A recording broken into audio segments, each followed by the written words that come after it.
Hi, I'm Carolyn Forster and I'm sharing with you today some of the hints and tips that I talk about during my classes.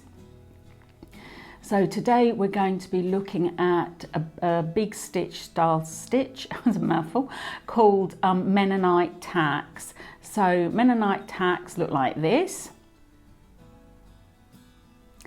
and the good thing about the Mennonite tack is that again it's a cross between a stitch and a knot, so it's very secure and it works up really quickly.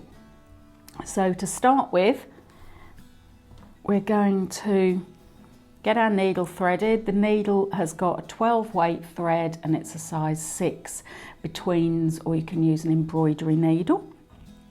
And I've got some lines drawn on the fabric with a Hera marker, and we're going to be working along those lines.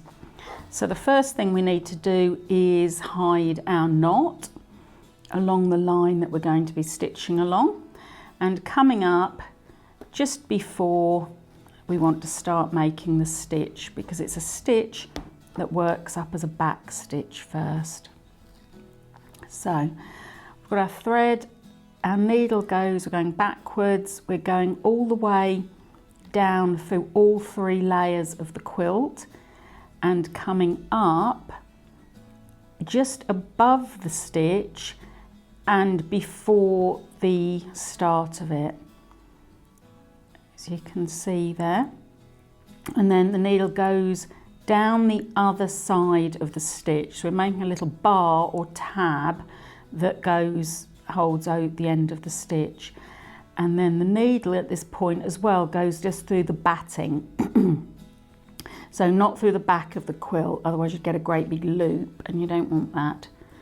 So you can see there we've got our stitch. It's like a long stitch with a little tab over it. It looks like a little T, I think the letter T. And so again we'll make another one, go backwards, come up just before the end of the stitch. So at this point the needle's all the way through to the back of the quilt, and I'll show you what that looks like in a moment.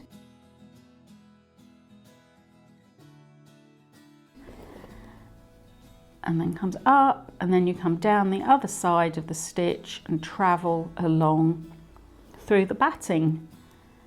So you can see back through all the layers of the quilt, come up just above the stitch and before the end of it, and then when you pop the thread the other side it'll just go travelling along. And again, last one, and then I'll show you how to finish.